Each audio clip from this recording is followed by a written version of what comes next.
प्यारे बच्चों, motion education में आपका स्वागत है। मैं आपका अपना किशन कुमार पाठक आज आपके लिए लाया हूं पाठ 5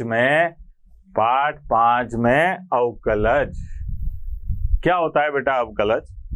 कि अपने को किसी राशि का यानी कि किसी चर का किसी दूसरे चर के सापेक्ष परिवर्तन की दर, वो क्या कहलाती है? अवकलज। जिसको अपन क्या लिखते हैं बेटा? जिसको लिखते हैं अपन dy बटे dx। अवकलज को अपन कैसे बताएंगे कि dy बटे dx। इसका मतलब ऐसा नहीं है कि साहब d से d काट दिया और y बटा x बचा।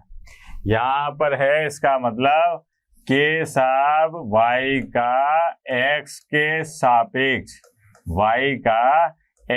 सापेक्ष अवकलन, y का x के सापेक्ष परिवर्तन, y का x के सापेक्ष जो परिवर्तन है और इसको हल करने पर जो मान प्राप्त होगा वो कहलाएगा अवकलज।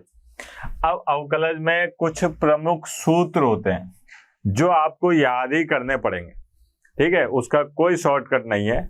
जैसे पहला सूत्र होता है साहब dy बटे dx की जगह यहाँ पर है अचर यानी कि कांस्टेंट।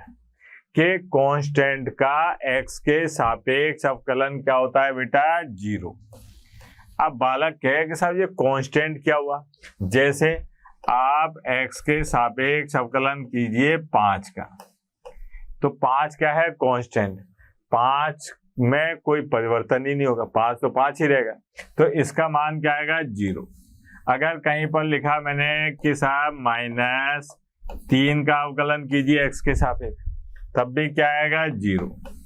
अगर मैंने कहा आपसे कि dx और यहाँ पर आप sin π/4 यानी कि π/4 इसका अवकलन कीजिए तो क्या आएगा? 0। अब साहब यहाँ पर कांस्टेंट यानी कि अचर का अवकलन हमेशा क्या होता है? 0।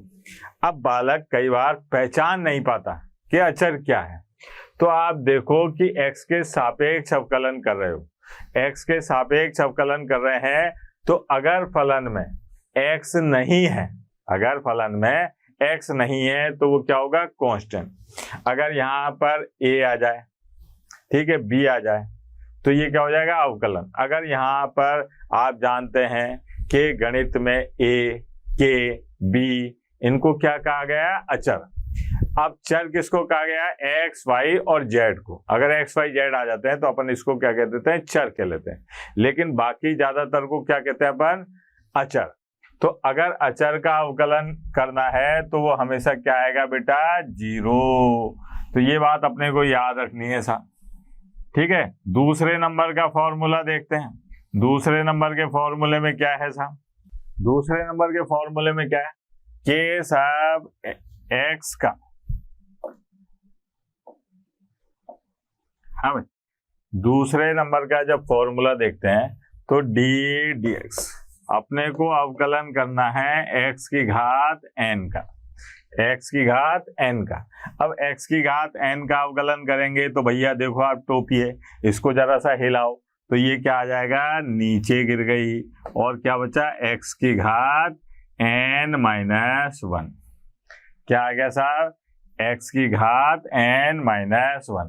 ध्यान देना, इससे कई सारे सूत्र बनेंगे। जैसे dx अपन ने मान लीजिए x की पावर 6 का अवकलन करना है x के सापेक्ष, तो यहाँ पर n का काम कौन कर रहा है? 6, तो ये आ गया अपने पास में 6 और x की घात 6-1, तो ये आ गया 6x की घात 5, ठीक है?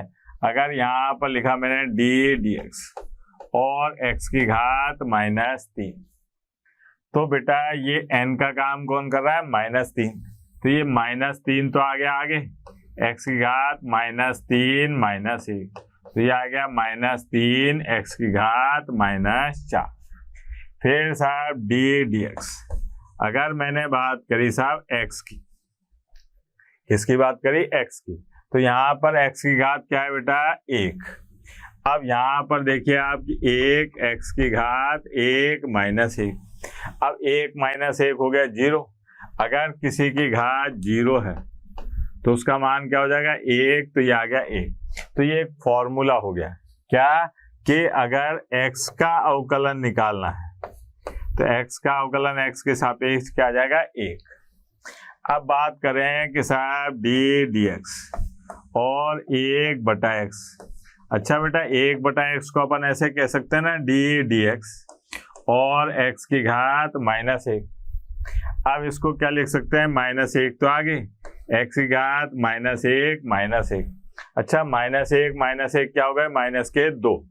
तो यहाँ पर आ गया अपने पास में -1 की और बटे में आ गया x की घात 2, यानी कि -2 और नीचे आए तो क्या हो गया x²।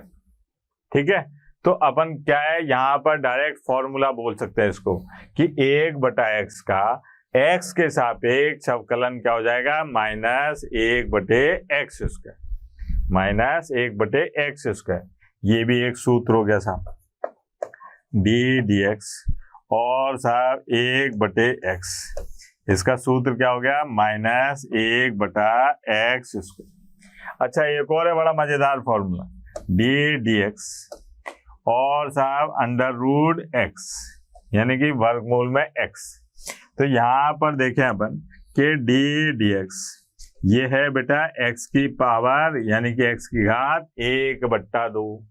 अब 1/2 तो आगे आ गया और x की पावर 1/2 -1।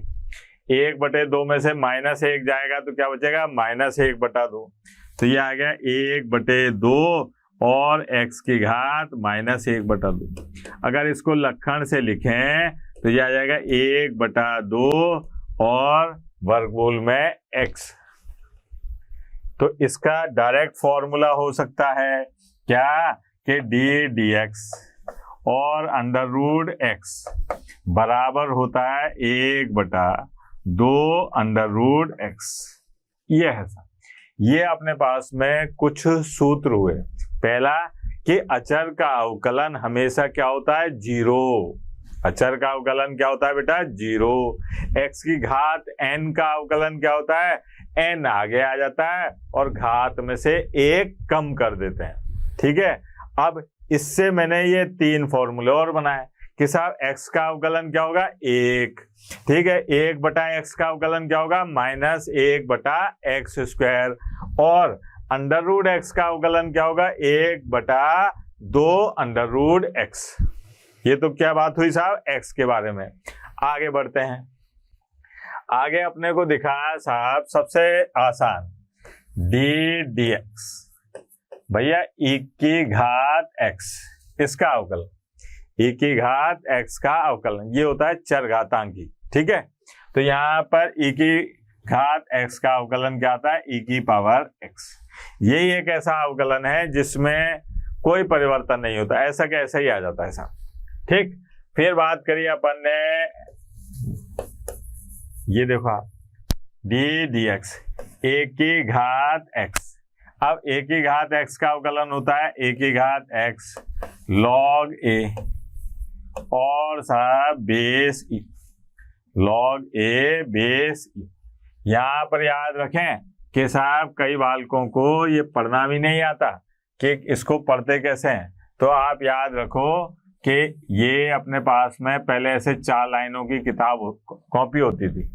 इसमें क्या करते थे, ये लिखते थे ऐसे LOG लॉग, और यहाँ पर लिखते थे बेस E और ये A। अब इसको पढ़ा जाता है log A base E, log A base E। यहाँ पर ये अवकलन तभी होगा, ठीक है, यहाँ पर log A बेस E इसी प्रकार से पढ़ना है। ठीक है बेटा। अब साहब जैसे मान लीजिए कि d dx और साहब 5 की घात x, इसका अवकलन करना है अपने को, 5 की घात x का अवकलन करना है।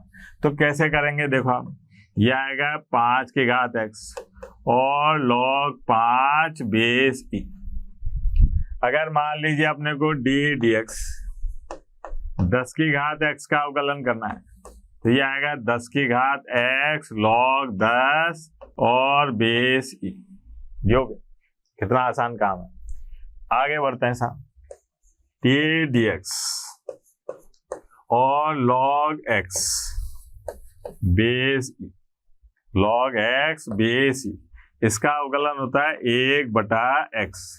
लेकिन शर्त है कि साहब इसका बेस e होना चाहिए। ठीक है, दो प्रकार के लघुगणक होते हैं। एक होते हैं साधारण लघुगणक जिनका आधार क्या होता है 10।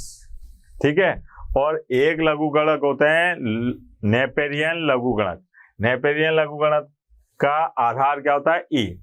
अपन अवकलन में आधार e वाला अवकलन लेंगे। ठीक है, अगर आधार e है तो ऐसी स्थिति में इसका अवकलन 1/x होगा।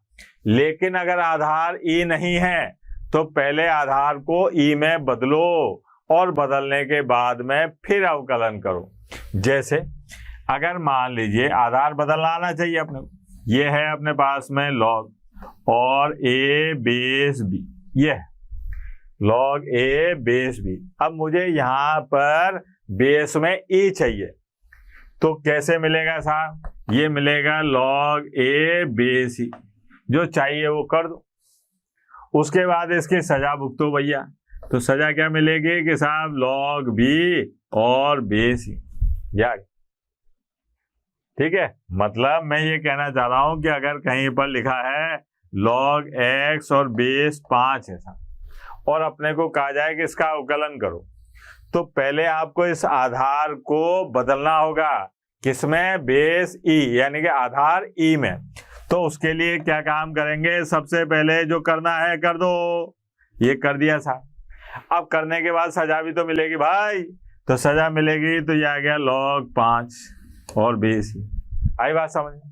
अगर मान लीजिए कहीं लिखा हुआ है log x और यहाँ पर बेस a और कहा जाए कि इसका अवकलन करो, तो इसका अवकलन ऐसे नहीं कर सकते। इसके लिए पहले आपको इसका आधार बदलना होगा, और आधार क्या करना होगा? e।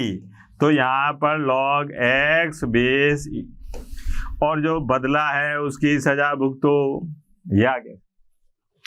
तो log x का अवकलन 1/x होगा, लेकिन कब? जब उसका आधार e हो। ठीक है, उसके बाद में अपने पास में आते हैं त्रिकोणमितीय फलनों के अवकलन। जैसे d dx, साइन x का अवकलन। साइन x का अवकलन क्या होगा बेटा? cos x। d dx, cos x का अवकलन क्या होगा बेटा? Minus sine x। ठीक है, d dx और साहब tan x। tan x का अवकलन क्या होगा बेटा? tan x का अवकलन होगा sec स्क्वायर x। फिर साहब d dx और cot x। cot x का अवकलन क्या होगा? Minus cosec square x। फिर d dx। sec x का अवकलन क्या होगा साहब? ये होगा sec x tan x। sec x और tan x। फिर d dx और cosec x का अवकलन, cosec x, ये होगा माइनस cosec x और साहब cot x। ये आ गया। अब इसमें ध्यान दो कि जिनके आगे c आ रहा है, जिन त्रिकोणमितीय अनुपातों का प्रारंभ अक्षर अंग्रेजी वर्णमाला के अक्षर c से होता है, उसका अवकलन में ऋणात्मक चिन्ह आता है। जैसे cos x में minus sine x, cot x में माइनस cos x और cosec x में माइनस cosec x cot x। ये याद रखने वाली बात है साहब। ठीक है बेटा, तो अपने को सूत्र ये दिमाग में रखने हैं। याद ये तब होंगे जब आप इसके ज्यादा से ज्यादा प्रैक्टिस करोगे, यानी कि इससे संबंधित ज्यादा से ज्यादा प्रश्न करोगे। ठीक, आगे बढ़ते हैं साहब। एक और आता है अपने पास में प्रतिलोम वृत्तीय फलनों के अवकलन। प्रतिलोम वृत्तीय फलन में क्या है? जैसे d dx, sine inverse x। Sine inverse x का अवकलन क्या होगा? 1/√। 1 minus x square D D x cos inverse x, cos inverse x का अवकलन होगा माइनस 1/√, में 1 minus x square D D x, और बेटा tan inverse x, tan inverse x का अवकलन होगा 1/1 प्लस एक्स स्क्वायर। फिर बात करिए अपन ने डी डी एक्स, और बेटा cot inverse x, cot inverse x का होगा -1/1 प्लस एक्स स्क्वायर, ठीक है। फिर डी डी एक्स और साहब सेक इनवर्स एक्स, ये क्या होगा साहब 1/x √, के अंदर एक्स स्क्वायर माइनस 1। फिर डी डी एक्स और भैया cosec square x, cosec inverse x, cosec inverse x -1/x √, x square minus 1, ये आ गया एक्स स्क्वायर माइनस 1। यहां पर देखा अपन ने क्या दिखाई दे रहा है कि साइन इनवर्स एक्स का अवकलन 1/√, में 1 minus x square, cos inverse x का अवकलन -1/√, 1 माइनस एक्स स्क्वायर। जैसा अपन ने त्रिकोणमितीय फलनों में देखा था कि साहब जिनके आगे सी लगा होता है उनके अवकलज में क्या आ जाता है, ऋणात्मक चिन्ह आ जाता है। तो यहाँ पर भी वही ऋणात्मक चिन्ह आ रहा है, देखो जिन जिनके आगे सी था उनके आगे क्या आ रहा है, ऋणात्मक चिन्ह, ठीक है। ये प्रारंभिक सूत्र हैं जो अपने को याद होने चाहिए, ठीक। अब अपन बात करते हैं कि साहब अवकलन करने के लिए किन किन बातों की आवश्यकता होती है। देखते हैं साहब, मैदान में आते हैं। हाँ भाई, सबसे पहले कि अगर यहाँ पर नंबर 1 गुणधर्म कह दो आप अवकलज के, नंबर 1 अगर कहीं पर आपको ये कहा जा रहा है कि डी डी एक्स और के फंक्शन ऑफ एक्स, ये तो ऐसे ये के क्या है, अचर, और ये क्या है, फलन। तो क्या काम करेंगे कि साहब उस के को बाहर निकाल लेंगे और अवकलन करेंगे केवल किसका, फलन का। अब बालक के समझ में नहीं आई साहब कि ये क्या हुआ, तो अपन क्या काम करते हैं, उदाहरण लेते हैं। जैसे कहीं लिखा है साहब, अपन क्या है PP1, PP1 क्या मतलब क्या हुआ, पप्पू प्रश्न 1, ठीक है। ये यूं कह रहे हैं कि साहब डी डी एक्स और मैंने 5 साइन एक्स, इसका अवकलन करना है, 5 साइन एक्स का अवकलन करना है। तो 5 क्या है यहाँ पर, अचर, के का काम कौन कर रहा है, 5। तो सबसे पहले मैं इस 5 को बाहर निकालूंगा और अवकलन करूंगा किसका, केवल साइन एक्स का, क्या आ गया। तो 5 तो बाहर है, इसका तो कुछ नहीं करा। साइन एक्स का अवकलन अभी देखा बेटा क्या था, कॉस एक्स, ये आ गया। अगर अपन बात करें PP2 पप्पू प्रश्न 2, ये है डी डी एक्स और यह आया 7x3, यह है 7x3। तो यहाँ पर के का काम कौन कर रहा है, के का काम कर रहा है 7। तो मैंने क्या काम करा है, 7 को तो ले लिया बाहर, और साहब डी डी एक्स x3, ठीक है, 7 और डी डी एक्स x3। अब x3 का अवकलन क्या होगा बेटा, ये 7 तो 7, 3x3 माइनस 1, 3 माइनस 1 2, और ये दोनों गुणा हुए तो क्या आ गया बेटा 21 और x3, आसान काम। फिर PP3 के डी डी एक्स और मान लीजिए यहाँ पर है 7 और साइन इनवर्स एक्स, ये आ गया। अब यहाँ के का काम कौन कर रहा है बेटा, 7, के का काम कौन कर रहा है, 7। तो यहाँ पर आएगा अपने पास में 7 को तो छोड़ा और अवकलन करेंगे किसका, साइन इनवर्स एक्स का। अब 7 तो 7 ही है, साइन इनवर्स एक्स का अवकलन क्या था बेटा, 1/√1 माइनस एक्स स्क्वायर। तो अपना पहला गुणधर्म क्या है कि अगर किसी